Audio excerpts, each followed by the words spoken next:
সিরিয়ার স্বৈরশাসক বাশার আল আসাদের পতনের পেছনে যুক্তরাষ্ট্র ও ইসরায়েলের হাত আছে এমন মন্তব্য করেছিলেন ইরানের সর্বোচ্চ নেতা আয়াতুল্লাহ আলী খামেনি।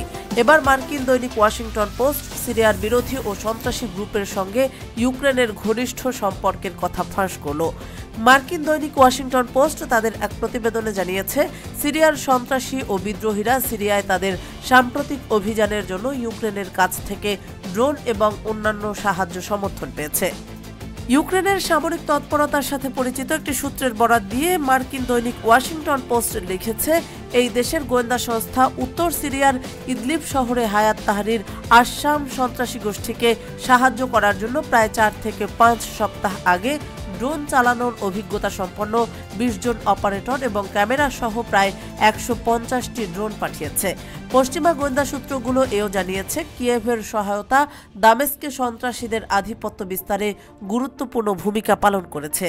এই প্রতিবেদনে আরও এসেছে, সিরিয়ায় সন্ত্রাসীদের জন্য ইউক্রেনের সাহায্যের বিষয়টি সবার কাছে স্পষ্ট, তবে বাইডেন প্রশাসনের ঊর্ধ্বতন কর্মকর্তারা একাধিকবার দাবি করেছেন যে তারা এ বিষয়ে কিছু জানেন না।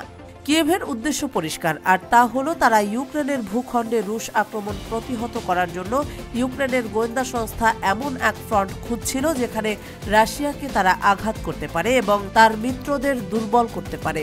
খোদ ইউক্রেনীয়রা ইতিমধ্যে এই পরিকল্পনার কথা ফাঁস করে দিয়েছে। দৈনিক কিয়েভ পোস্ট গত 3 জুনে এক নিবন্ধে, যার নামে পরিচিত ইউক্রেনীয় সেনাবাহিনীর গোয়েন্দা সংস্থার একটি সূত্রের উদ্ধৃতি দিয়ে জানিয়েছিল, এই বছরের শুরু থেকে ইউক্রেন সমর্থিত সিরিয়ার সন্ত্রাসী এবং বিদ্রোহীরা এই অঞ্চলে রাশিয়ার সামরিক বাহিনীর উপর অসংখ্যবার হামলা চালিয়েছে। এছাড়াও এই দৈনিকটি আরও লিখেছে, সিরিয়ায় বিদ্রোহী গোষ্ঠীগুলোর পরিচালিত একের পর এক হামলাগুলো জুর নামে পরিচিত ইউক্রেনীয় সেনাবাহিনীর গোয়েন্দা সংস্থার সমন্বয়ে ঘটেছিল। রাশিয়ার কর্মকর্তারাও কয়েক মাস ধরে সিরিয়ায় মিলিশিয়াদের ছদ্মবেশে ইউক্রেনের এজেন্টদের কাজ করার কথা জানিয়েছেন।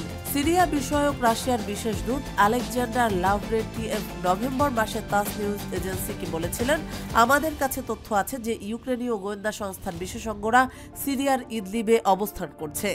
সেপ্টেম্বরে রাশিয়ার পররাষ্ট্রমন্ত্রী সের্গেই লাভরভ সিরিয়ার ইদলিবে ইউক্রেনীয় গোয়েন্দা এজেন্টদের উপস্থিতি সম্পর্কে এই মন্তব্যে বলেছিলেন, তারা নোংরামিপূর্ণ অপারেশনের সাথে জড়িত এবং হায়াত তাহরির আশামের সাথে জুর প্রধান ক্রিলো বুদানভের ব্যক্তিগত সম্পর্ক রয়েছে।